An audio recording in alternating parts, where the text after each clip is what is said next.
Fala líder, seja bem-vindo a mais um vídeo aqui do canal. Eu estou com o grande Roberto Cassiari aqui, que ele vai contar um pouco da história dele, vai contar um pouco dos aprendizados que ele teve, porque o Cassiari é uma pessoa que nasceu aqui em Catanduva, veio de uma infância com muitos desafios e com o tempo foi construindo uma história incrível e construiu também um grande patrimônio de empresas. Ele vai estar explicando melhor pra gente como que foi toda essa trajetória e os seus aprendizados. O Cassiari, ele hoje é dono da Escola Espírita de Valdo Pereira Franco, que é uma escola onde não tem doutrinação, inclusive boa parte dos alunos, a maior parte é evangélico, depois católicos, é minoria espírita. Ele também é dono do Luminar, que são empreendimentos imobiliários, ele tem fazendas de gado, sítio de seringueira, tem uma estância com confinamento de gado também, e é dono da Lucifarma, que é onde nós estamos aqui, que é uma empresa que está crescendo, está ganhando espaço em Catanduva. E nós vamos conhecer um pouco mais da história dele desde o começo, certo, Cassiari? Certo, não há dúvida nenhuma que a minha história é uma senhora história, é uma epopeia. Com certeza, nós conversamos um pouco aqui antes, tem muita coisa para contar, muito aprendizado, muita sabedoria. E Cassiari, então me conta um pouco mais sobre a sua infância, como que começa a sua história lá no começo? Eu acho que o meu nascimento já foi embaixo de desafios, né? Sim. Porque efetivamente quando eu nasci, daí 2 anos, o meu pai acabou perdendo seus bens, ficou numa situação muito difícil, né? Vamos dizer assim, precisamos mudar da nossa casa, sair da nossa casa e morar com a minha avó, depender de uma pensão que minha avó recebia de um filho que era tenente aviador da FAB, né?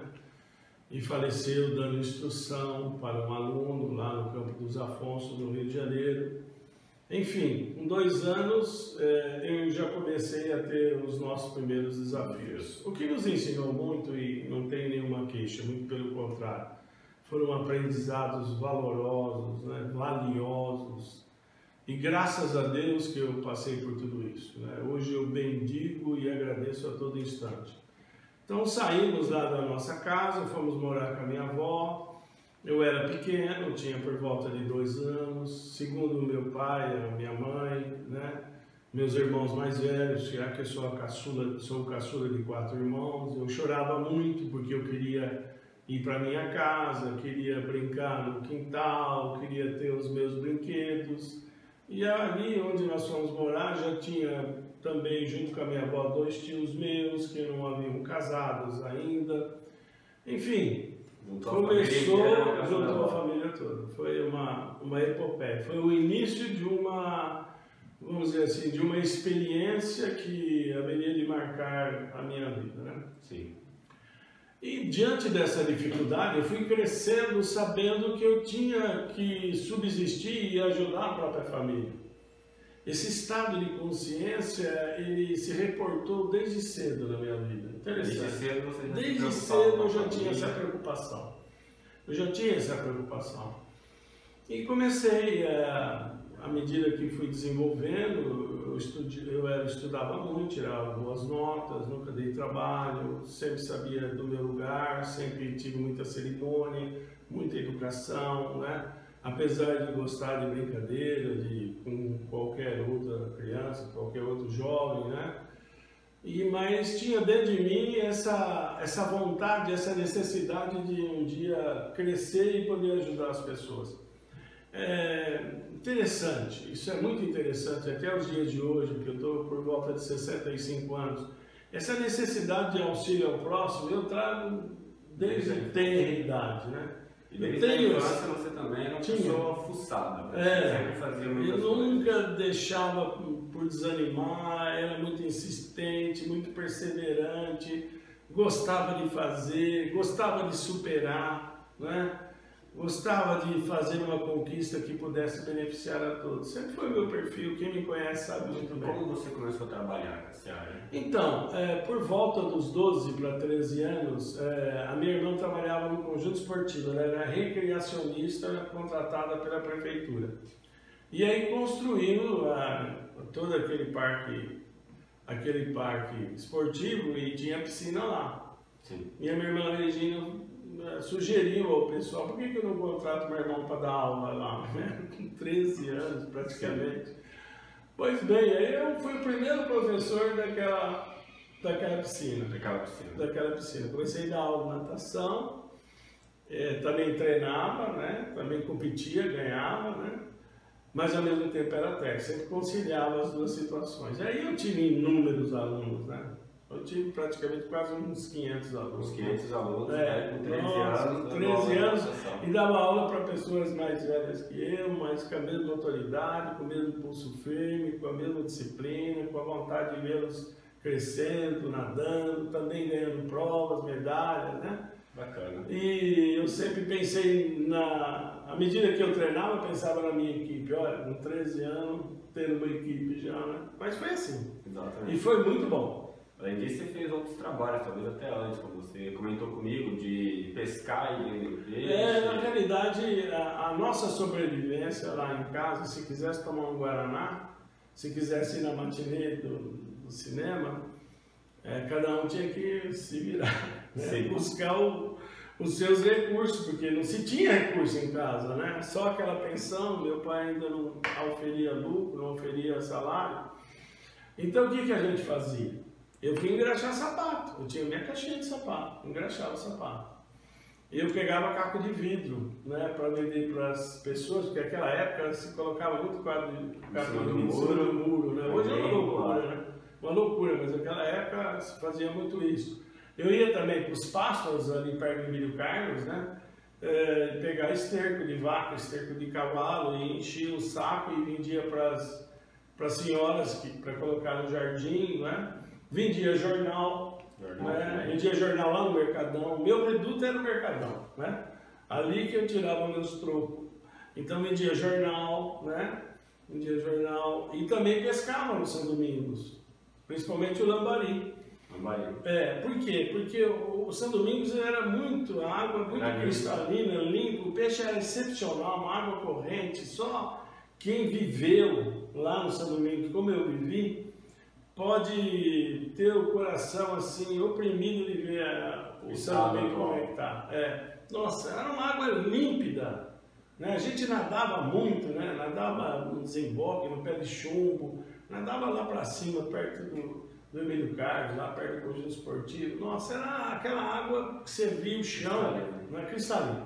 E a gente pescava lambari, aí fazia a fieira de lambari, né? Pegava uma cordinha e enfiava todos os lambari. Aí levava para os restaurantes, também no Mercadão, que vendia as porções de lambari frito, que é uma delícia, né? Desde criança, então, buscando oportunidade. Via não tinha oportunidade, ia lá e fazia. Não tinha tempo, né? Não tinha, ninguém rejeitava nada. Não só eu, mas a criançada da época se virava também, porque a necessidade era de todos, não era só minha, né? E era interessante, foi muito interessante. A gente ia ao cinema, a matinê, eu comprava uma caçulinha do Devito, né? Antigamente eu era nazinho caçulinha. Nossa, que delícia, né? Sodinha do Devito. Nossa, aquilo que você tomar uma daquela lá, você precisava suar, né? Para ganhar o dinheiro. Enfim, foi essa a infância, até chegar na aula de natação. Né? Na aula de natação. Na aula de natação. Aí eu comecei a receber por parte da CCE, Comissão Central do Esporte, que também pagava cada 3 meses, pagava um salarinho pequeno. Aí a gente praticamente não dava para contar com aquilo, porque não sabia se vinha, se não vinha, né? E também era muito pouco, mas eu não queria deixar a criançada, a molecada, né? Os alunos não deixavam de jeito nenhum. Por amor, por amor, né? Por carinho. Aí foi passando o tempo, né? Eu entrei na Faculdade de Educação Física, fui estudando, né? Treinando, me formando, dando uma aula. Eu dava muita aula particular de natação, principalmente para quem queria prestar o vestibular, né? Sim. Da Educação Física, que sempre foi o grande vilão, a natação, né? Na época, pelo menos.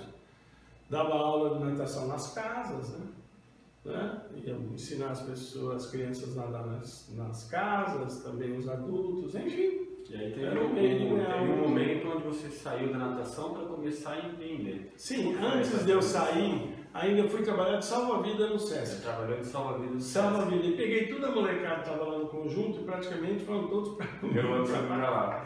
Era o seu Jordano Mistrinelli, que era uma pessoa muito boa. E ele dava lá a carteirinha para a molecada treinar e ao mesmo tempo aproveitar do SESC. Era tudo pobre, né?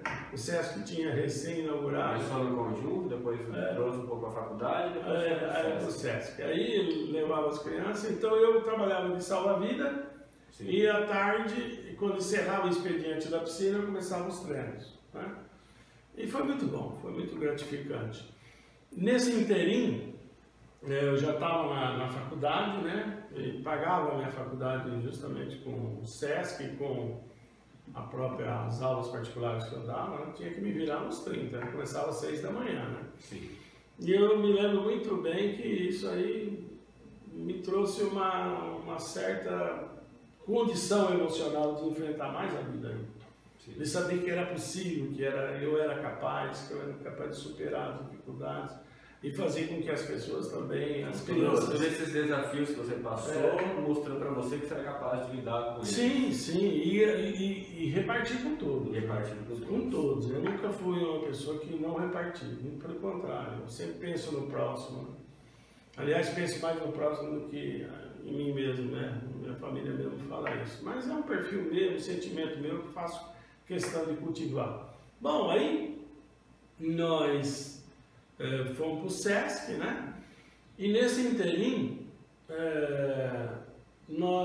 nessa transição, nós fomos ajudar meu pai na fábrica novamente, lá na Harvard, né? Que estava numa situação falimentar. Né?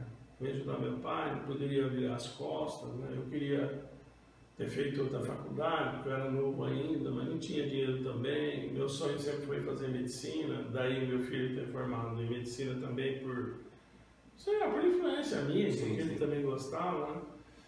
Então eu queria ter feito medicina, mas não tive condição. Aí fomos lá para a fábrica ajudar o meu pai e ao mesmo tempo fomos dar aula no tênis. Aí levei a molecada do SESC. Você assumiu a fábrica, não? Juntamente com o meu irmão. Seu irmão, e ele deu aula no tênis. No tênis, né? Nós dois fomos dar aula lá, né? Para garantir o sustento, porque a fábrica mesmo não dava nada, estava falida. Aí comecei a trabalhar firme na fábrica. Como que foi esses primeiros momentos? Pegar uma fábrica ali, falimento para falimento? Não era fácil, porque além de você ter que produzir, não ter dinheiro para comprar matéria-prima, matéria secundária, você estava com um oficial de justiça na porta, penhorando máquina, penhorando matéria-prima. Olha, foi uma luta que só Deus para aquilatar. E problema de todos os lados. Para todo lado, né? Para todos os lados. Mas mesmo assim... Como você conseguiu lidar com essa situação? Olha, nós começávamos uma jornada às 6 da manhã, né? Tem dia que era 10 e eu não tinha parado ainda. Das 6 às 10? Às 6 às 10 da noite. Trabalho intenso. Porque eu tinha que prover meu sustento, né? Sim. Então, meu irmão também, o sustento dele, da família, ele já era casado. Né? Então era uma luta insana, né? Uma luta renhida. Aí nesse inteirinho, quando a fábrica começou a querer melhorar-se, eu percebi que para a fábrica poder melhorar-se, tinha que ter mais vendas, e vendas saudáveis de quem pagava, né? De quem efetivamente ele pudesse vender. E aí foi talvez o meu maior desafio. Conquistar essas vendas saudáveis. Sim, porque eu tinha 20 anos e pouquinho, financiei um Fuscão à época. Pessoal, tinha um Fusca, né? Financiei um Fuscão e fui para São Paulo sem conhecer uma rua. Aí foi duro. Foi com a coragem. Nossa, eu não sabia onde eu estava. Um caipira de Catanduva, caindo numa cidade grande, sem saber onde estava, precisando vender, precisando pagar o financiamento do Fuscão, precisando comer, dormir. Foi duro. Olha, foi uma experiência que me ensinou muito, mas ao me ensinar foi muito dolorido. Porque eu chegava em determinados lugares, eu não sabia onde eu estava. Tinha momentos que eu parava o meu carro, sentava na sarjeta e chorava. Porque eu não sabia onde eu estava. E aquele carro que vinha, aqueles carros que vinham, não tinha Waze, não tinha nada. Era na base de informação e eu precisava buscar o dentista, vender para o dentista, receber do dentista, o produto precisava funcionar. O produto tinha que, além de anestesiar, não vazar na hora que aplicava, enfim. Era uma luta. E aí eu fui, aos poucos, fui conhecendo São Paulo, apanhava, mas fui conhecendo.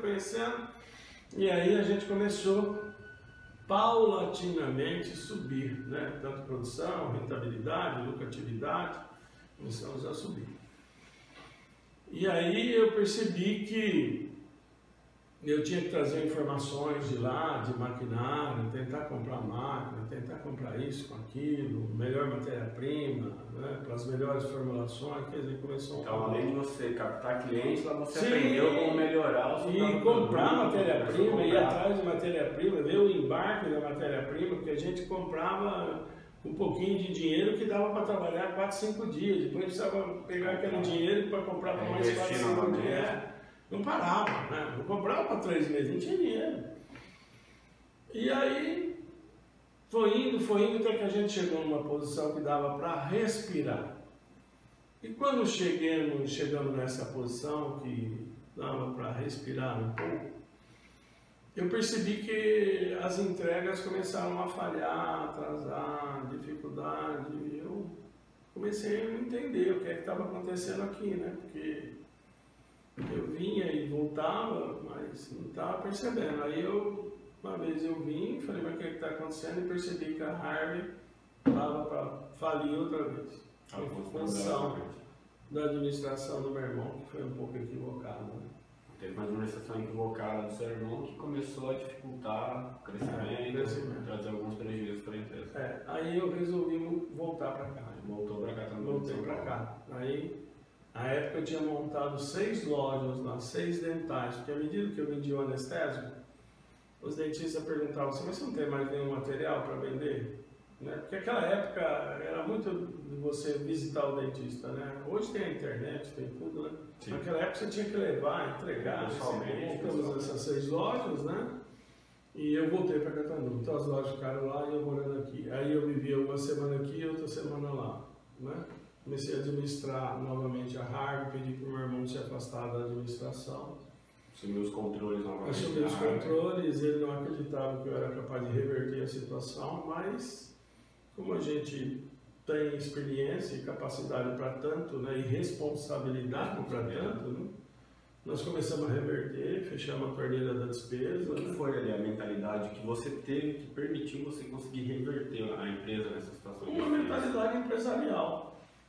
Um empresário que tem qualificação, que tem expertise, como eu tenho, né? Eu fiz vários cursos, convivi com vários outros empresários, vivi das experiências de vários outros, né?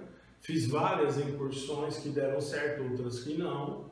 Então tudo isso me deu cabedal, me deu condição de administrar qualquer indústria. Eu não tenho nenhuma preocupação, nem tinha à época e nem tenho hoje, de administrar qualquer uma que seja. Porque os fundamentos eu tenho todos, né? Eu aprendi a duras penas a tê-los, né? Então eu sou capaz de administrar. Ou seja, por meio do know-how, por meio da experiência. Isso, de estudo, de ouvir as pessoas, de não se achar que você tem sempre razão, que a sua ideia é a melhor, que você é o soberbo, é o maioral. Não. Um dos aprendizados para lidar com situações difíceis é você estar pronto para ouvir a opinião de outras pessoas. E principalmente que vem ideias muito boas, opiniões muito boas, que a sua perde de longe daquelas que lhes são apresentadas. Ter essa humildade, essa sabedoria. E principalmente enxergar isso, né? Enxergar. Por que não? Será que sou eu o melhor do mundo? Isso não existe, né? Todos têm o que oferecer e todos podem ser muito bem aproveitados, né? Sim. E aí eu comecei a administrar, né? Dentro das nossas condições e revertemos a situação. Revertemos em 2 anos, nós já estávamos numa situação favorável. No azul. No azul novamente, né? Mas aí, como a firma familiar é sempre complicado, né? Começou as desavenças ali familiar por parte do meu irmão, né? Que quando viu que eu revertia a situação, ele achava que eu não reverteria, que eu ia quebrar, né? Que a firma estava indo para o buraco, como ele dizia. Sim. E aí começou a briga familiar. Foi muito triste esse período, muito triste, muito. Meu pai acabou falecendo por causa dessas discussões, né? Foi triste, triste, triste. E a partir daí, nós começamos a pensar o que fazer, né? Para não deixar a família desunida, né? Perder uma família por causa de uma empresa. Não é? A minha preocupação sempre foi essa, a união dos irmãos, né? Em torno do meu pai e da minha mãe. Meu pai faleceu aí, não tive outra saída, senão eu saí, entregar para ele novamente. Você entregou a empresa para ele novamente? Entreguei novamente, doei a minha parte para ele, para minhas irmãs, para minha mãe, né? A troco de produtos que ele poderia até entregar mensalmente para mim, mas começou, depois já não entregou mais. Aí eu morava aqui com as lojas lá em São Paulo. Então, uma semana aqui, outra semana lá, uma semana aqui, outra semana lá. E quando eu saí da empresa, que eu doei a minha parte, eu falei, olha, meu irmão, se você mantiver a minha mãe e minhas irmãs na sociedade e ajudá-las, porque esse é o nosso princípio, é o nosso papel, você jamais vai me ter como concorrente. Mas o dia que você tirá-las da sociedade, eu vou montar outra fábrica. Uma fábrica para concorrer. Não tenho dúvida. E aí, mais rapidamente ele já tirou, né? Ele já tirou, e aí eu percebi o pior. Eu percebi que ele ia falir. Como falir, né? O modelo de administração dele não estava. Tinha como, né? Gastava mais do que... Como é que não tem jeito. Não tem jeito, né? A mesma coisa, alguém ganha 2.000, gasta 5.000. Chega uma hora, dá problema, né? Sim. Né? Aí eu comecei a montar para o bem. É interessante, porque eu fazia a sopa lá no Boa Nova, né? Durante 10 anos. E tinha a Rua Pérola, onde tinha a favela, né? Favela do Parque da Sema. Sim, sim.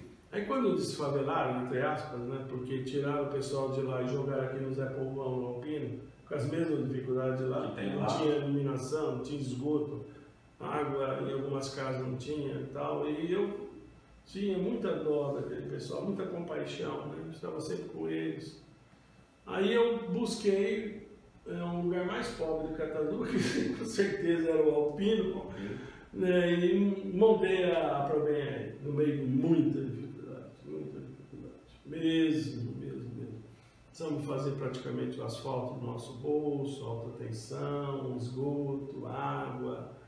Foi uma calamidade. Então, além de fazer a empresa, é no poder público. Não, o poder público na época nunca deu atenção, nunca pensou que nós pudéssemos ser o maior fabricante do mundo de anestésico, como fomos, né? E é algo que, além de ser obrigação, é algo que colabora para o município. Né? Aí começamos, né, a trabalhar no Provém, fomos indo, tivemos muita dificuldade com a Anvisa, que não soltava as nossas licenças, determinadas situações por detrás, né? Determinadas situações desonestas, diga-se de passagem, né? Até que houve uma fiscalização e a senhora que veio fiscalizar, ela viu a estrutura do laboratório e entendeu porque eu não tinha licença. Não tinha licença da Anvisa ainda. Da Anvisa. Aí ela fez as considerações em prática, mandou um relatório para Brasília que se em uma semana não saísse, ela ia para a imprensa. Em 2 dias saiu tudo. Saiu. Né? E aí nós fomos começando a trabalhar e tomamos o mercado praticamente. Eu fiquei numa situação muito ruim naquela época. Muito ruim. Porque eu pus todo o dinheiro na fábrica e não podia funcionar. Olha, até a luz da minha casa cortava. 3 vezes. A minha mãe que fez esse mercado para mim durante 3 meses também. Não tenho nenhuma vergonha de falar. Foi numa luta, eu fiquei devendo muito, porque eu fiquei sentado na porta da fábrica sem poder fabricar. Mas graças a Deus, na hora que saiu a licença, paguei todo mundo e começamos a crescer. Quando nós começamos a crescer dentro desse empreendedorismo, os grupos multinacionais começaram a nos anotar. Né? Porque sabiam que eu, além do anestésico, ia fazer muito mais coisas como eu comecei a fazer. Aí vieram nos propor sociedade, né? O pessoal da Degusta lá de Frankfurt vieram, é a 3ª firma da Alemanha, maior produtora de ouro, prata e paládio do mundo, né? Uma potência, né? Aí vieram para fazer sociedade, nós tivemos uma negociação longa e eu fiz sociedade com eles porque eles são formidáveis, os alemães são formidáveis, pessoal, família, um pessoal idôneo, educado, pessoal que visa o bem comum, sabe? A gente tem uma ideia errônea por causa do nazismo, não tem nada a ver. São as pessoas, são o povo que mais ajuda o terceiro mundo, que mais toma remédio natural, sabe? Mandam dinheiro para todas as ONGs. Sim, mas no passado, hoje na Alemanha não existe isso, eu ia muito para lá. E fiz uma sociedade muito saudável, muito saudável. E aí a Proben cresceu muito mais, aí desenvolveu, começamos a exportar, gerar benefício e emprego, né? Que era a minha meta. Eu sonhava em ter pelo menos 200 colaboradores, né? E acabei tendo 350. Nós rodávamos 24 horas praticamente, né? Nem no sábado nem parava. Foi épocas gloriosas. Para esse ampliamento, esse crescimento, quais foram os desafios? Os desafios é, primeiro, que nós saímos só do Brasil, do mercado brasileiro, para o mercado exterior. E ali a concorrência é grande. Concorrência grande. É de grande para grande, né? Sim. Não é? Então foi duro. E aí aconteceu que a própria Degussa saiu da parte da saúde. Ela envolveu-se e começou a envolver-se na distribuição de energia elétrica e nuclear na Europa.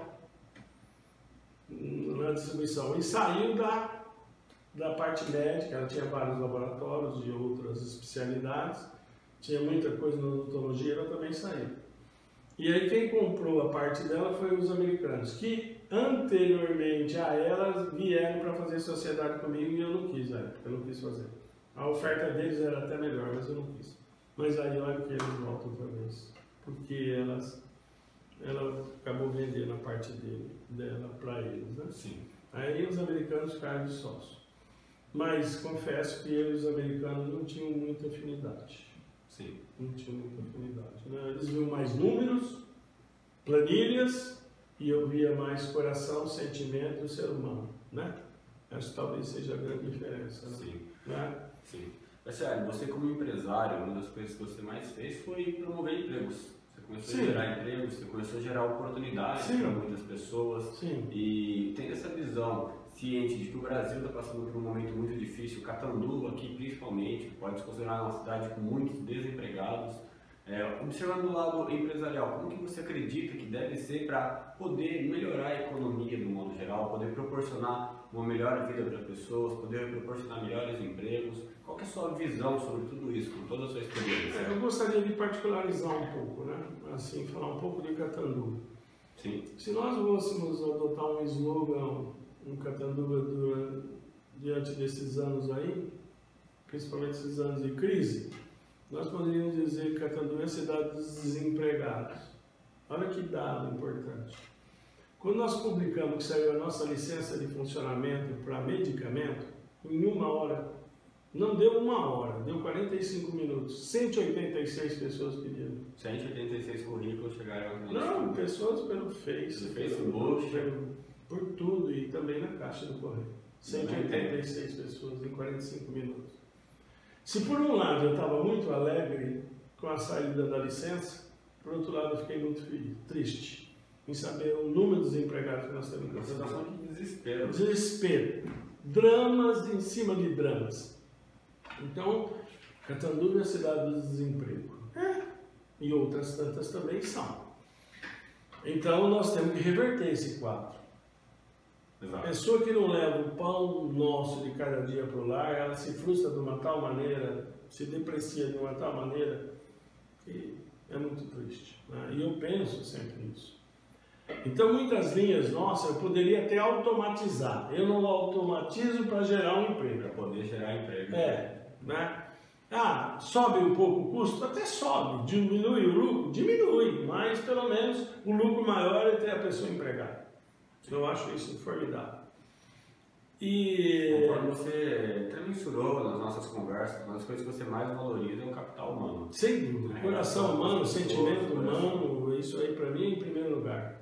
Que é o que mais faz. Qualquer coisa que você vai fazer, seja na parte pública, na parte privada, mantém o valor humano, mantém o coração, mantém o amor, prospera. Sim. E nesse particular eu sou bem exigente, porque eu quero que a pessoa vá para frente. A pessoa só não vai para frente comigo, nas minhas indústrias que eu já tive até hoje, se ela não quiser. que se ela quiser, ela vai ter toda a chance, toda a oportunidade. Tem as oportunidades. Mas ela tem que fazer a parte dela. Sim, uma troca, né? Eu não posso imobilizar a pessoa na necessidade. Ah, eu sou assim, eu nasci assim, vou morrer assim. Não. Imobilizar, ficar só dando ali. Só dando, só o peixe, a cesta básica, e a pessoa não cresce, não se valoriza. Então, imobilizar a pessoa na necessidade é um crime. É um crime. Eu te dou uma cesta básica, mas você faz tudo o que eu quero. Pelo amor de Deus, não dá. Né? Não dá. Não adianta. Não adianta. Para mim, não dá. Focar no crescimento. No crescimento do indivíduo, do ser humano, né? Do homem cósmico, do homem espiritual. Isso sim. O acrescentamento. Né? Então eu sou muito preocupado com isso. Né? Faço questão de pegar no pé de todos os meus funcionários, meus colaboradores. Mas pego mesmo. Vem cá, senta aí, ó, assim, assim, assim, assim, não faça assim, porque não é assim.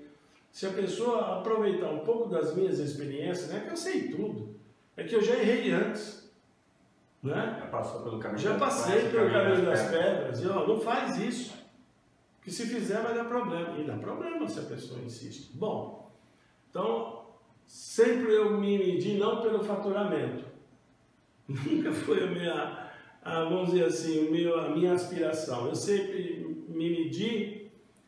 nos medi pelo número de vagas e de benefícios proporcionados. Pelo desenvolvimento humano, pelo desenvolvimento das pessoas. Ah, faturei X, mas não desenvolvi ninguém, não faturei nada. Porque o sentido da vida é isso, você crescer, você se desenvolver. E ninguém é feliz no meio de infelicidade, você só é feliz no meio de felicidade. Consequentemente, se a pessoa está em necessidade, como é que você vai fechar o coração para isso? Eu não consigo. Não consigo. E aí, ficamos com os americanos, né? Nada contra, mas não é meu perfil.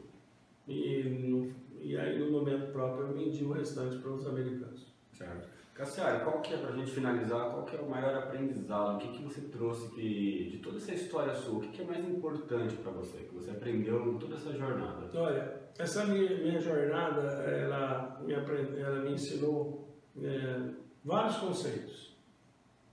Primeiro, tudo que é feito com amor se faz bem feito e o amor sempre vence. O respeito ao ser humano é algo substancial. Sem respeito ao ser humano, não se vai a lugar nenhum. Humildade no trato. Humildade a encarar as questões. Humildade em falar assim, reconhecer, eu errei. Humildade em reconhecer que a pessoa tem uma ideia melhor que a sua. Que ele pode desenvolver mais que você. Reconheci também que ninguém é infalível e ninguém é dono da verdade. Que todos nós estamos dentro de um processo de aprendizado. E dentro desse processo de aprendizado, cada um tem as suas experiências próprias e os seus desafios próprios. Aprendi também que as pessoas que mais estão expostas em determinadas opiniões ou determinadas tarefas são as pessoas que mais são de auxílio. Porque elas se desgastam emocionalmente em função das próprias tarefas. Que é preciso compreensão com os erros dos outros. Que é preciso ajudá-los a não errar mais. É preciso se ajudar também, se amar também, se perdoar também. Não dá para ser empresário de números. O Brasil é algo muito maior que número. O Brasil é sentimento. Né? O Brasil é emoção.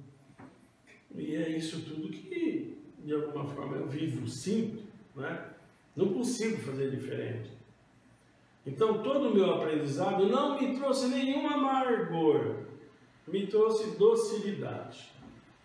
Né? Não me trouxe nenhuma revolta, vamos dizer, nenhum sentimento que possa me remeter a uma possível ingratidão. Muito pelo contrário.